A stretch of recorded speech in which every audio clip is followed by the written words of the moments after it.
అందరికీ నమస్కారం. చూసేయండి మా ఇంటి దేవుణ్ణి భీమరాయుడు, మరో పేరు బలభీమసేన, చెప్పాలంటే ఆంజనేయ స్వామి.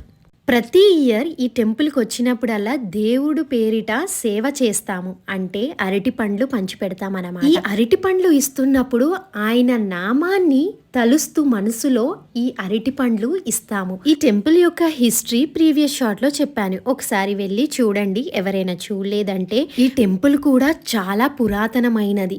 అంతేకాదు ఈ టెంపుల్ యొక్క హిస్టరీ కూడా చాలా పెద్దదండి, కానీ నేను చాలా షార్ట్ చేసి చెప్పాను. ఎవరైనా ఈ టెంపుల్ యొక్క హిస్టరీ ఇంకా డెప్త్ గా తెలియాలంటే స్కంద పురాణంలో ఉందని ఈ టెంపుల్ యొక్క పంతులు గారు చెప్పారు నాకు. ఒకవేళ మీరు తెలుసుకోవాలనుకుంటే స్కంద పురాణం చదవాల్సింది.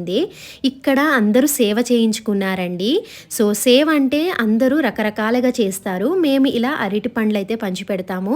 ఇంకా కొంతమంది ఇక్కడికి వచ్చి కట్టెల పొయ్యి మీద ఫుడ్ ప్రిపేర్ చేసి ఆ ఫుడ్ని నైవేద్యంగా దేవుడికి పెట్టి ఇంకా అందరూ కూర్చొని ఫుడ్ అయితే తింటారు. ఇక్కడ అందరికీ అరటి పండ్లు పంచి పెడుతున్నాను కదా, వీళ్ళందరూ కూడా దేవుడికి సేవ చేసి దేవుడికి నైవేద్యం పెట్టి ఇంకా తినటానికి కూర్చున్నారు. అప్పుడే నేను వెళ్ళి అరటి పండ్లు పంచి పెడుతున్నాను. మేము ఎప్పుడు వచ్చినప్పుడల్లా ఈ టెంపుల్ రష్గానే ఉంటుంది. ఇంకొకటి అండి, కొత్తగా పెళ్ళైన వాళ్ళు కూడా మొదటిగా ఈ టెంపుల్కి వచ్చి దర్శనం చేసుకుంటారు.